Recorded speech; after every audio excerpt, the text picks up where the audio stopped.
I always knew it was very important to have like a personal brand, like outside of business. So what podcast I created, it was Matthew Cendejas TV. The YouTube channel I created was Matthew Cendejas TV. This is, all before Matthew's Lawn Care was really a big thing. My personal Instagram, I was always very present, posting stories. So when I was going to think about, okay, what do I call my lawn care business? I knew it was have to be my name, like Matthew, and then Matthew's Lawn Care just seemed right. But my name in it was very important from the start. Be my face in it, my face being like in a lot of the videos, I know is very important. So that was like a big part of the branding was, okay, they need to know who Matthew is. When somebody hears Matthew, like in Humboldt, like I want them to think of me first out of like any Matthew, just so if my branding's powerful enough, like, so, yeah, that was a big piece. And I've been just, You've grown this public image not only for your business and businesses, but you've grown this public image for yourself. You know, you're yourself. You are a brand, and you are able to market. Just by promoting your businesses with your face and your word. yeah. What's the biggest challenge with being a public image, being a public face out in the community? Man, I haven't seen too many challenges. Sometimes like people will comment like weird things or like hurtful things or something on, because I post so much and There's haters out there. So that's Yeah. kind of like, like, oh man, what you think about me that way? That's wild. Okay. Sure. But like I was posting Bayshore Mall stuff for a little bit, talking about the Bayshore Mall, and they were getting like 40 and 60,000 views on Facebook. Yeah. So a lot of local people. I was getting, like, and being in the streets or stores, people be like, "The Bayshore Mall guy, you're the Bayshore Mall guy," for a couple of weeks. So, but the comments were flooded with like, things like, "What does this guy know? Like, who is this guy? Like, he's clearly not from Humboldt," or, just a whole bunch of like weird, hurtful things. Like, and people were DMing me like, "You got to take these down. This is making us look bad." Like, and then SF Gate did like some article on it, and now there's like TikTokers and YouTubers like doing Bayshore content. People like DM me like, "This is all because of you." Like nobody was talking about our mall until you were talking about it. And I'm like, okay, well, I didn't say anything bad about it. All I said was, "Yo, do you know who owns it and manages it? Because it is fishy."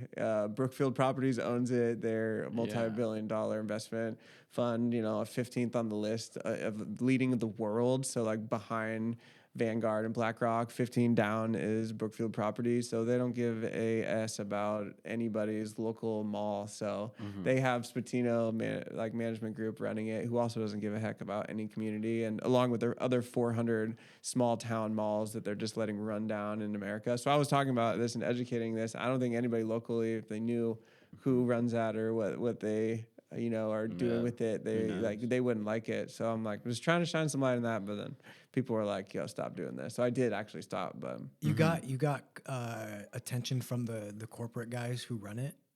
No, I didn't. No, oh, no. Okay. I hope so. Who said that you should take it down because it's making them look bad?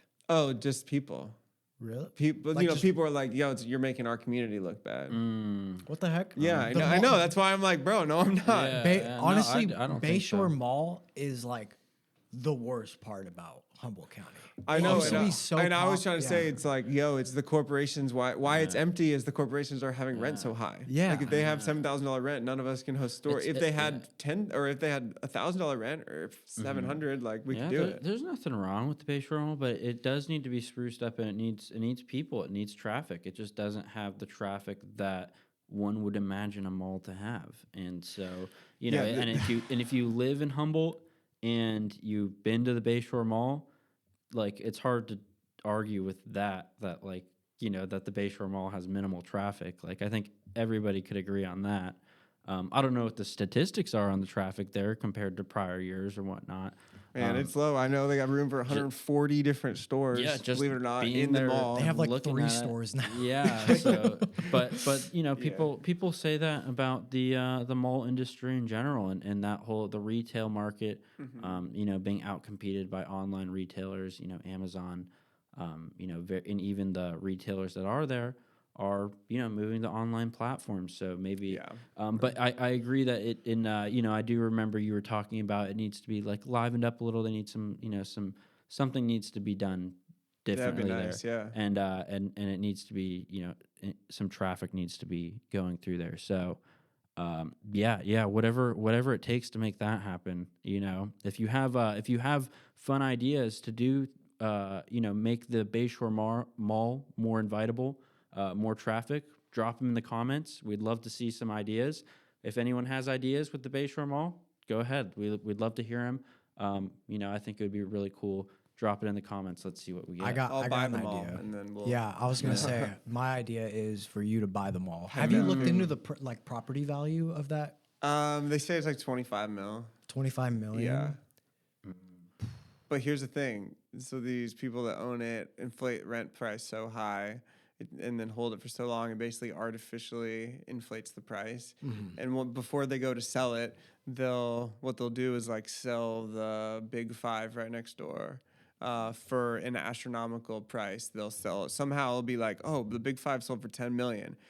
Who bought that? Well, you'll look, if you trace it, it'll be the same people that own the Walmart will sell it, buy it from themselves to artificially inflate a price, and then these buyers will come in and be like, oh, this is the property value. But it's really like, this is a way what the multi-billion-dollar companies do to artificially inflate community prices. They will buy and sell things to themselves, then makes it look like on the market. So when your realtor goes to the market and they're like, oh, well, there's some corporate buildings that are going for $5 million every year in Humboldt. Well, no, it's the same people that own it or the people buying it. It's called like eating your own dog food or drinking your own champagne. This is like corporate greed. This is the corporate like darkness that we don't even know about. We don't talk about this in business school. We don't know about it. This is a different level. This is so.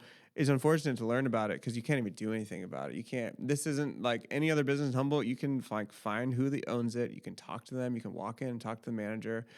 The mall, you're not finding an email. You're not finding phone numbers. You're not finding anything. So that is just like a whole different like type of ball game. So it's like it's cool to learn about, but there's nothing. No, I can't put any energy onto like actually making a change. It feels like you can't do anything and you can't make a change. But I think in a lot of ways you are. I think that just advocating behind those beliefs on various programs, on various platforms like this, teaching your students that ethical behavior, changing the next generation. That's true. So I think that maybe it looks like like you're not making a difference. How I'm not changing anything, but I think you're planting little seeds and you're making change everywhere you go. And I think that your actions and your words and the platforms you show that on it does make a difference. So dude, thank you. Yeah, I appreciate it. Yeah, I want to encourage and motivate big time. Yeah, and it's very strong of you to come out and speak out against corporate greed and some of the unethical activities behind the business world that we're a part of. Do you think that is it Brookfield that owns it? Yeah, Brookfield Properties. Yeah. Do you think that they're inflating the price to sell it to say BlackRock, and then they're gonna knock it all down and like say build like housing or something? Well, their usual place like hold it for like 30 years, so they hold it for decades and decades, and then they'll go and to sell it, and like a selling strategy could take like 5 years if they want to like buy and sell some properties locally to like help inflate that price, or buy or sell like a mall or something in Weed or Reading to like get that price up or something. But yeah, that's a whole bunch of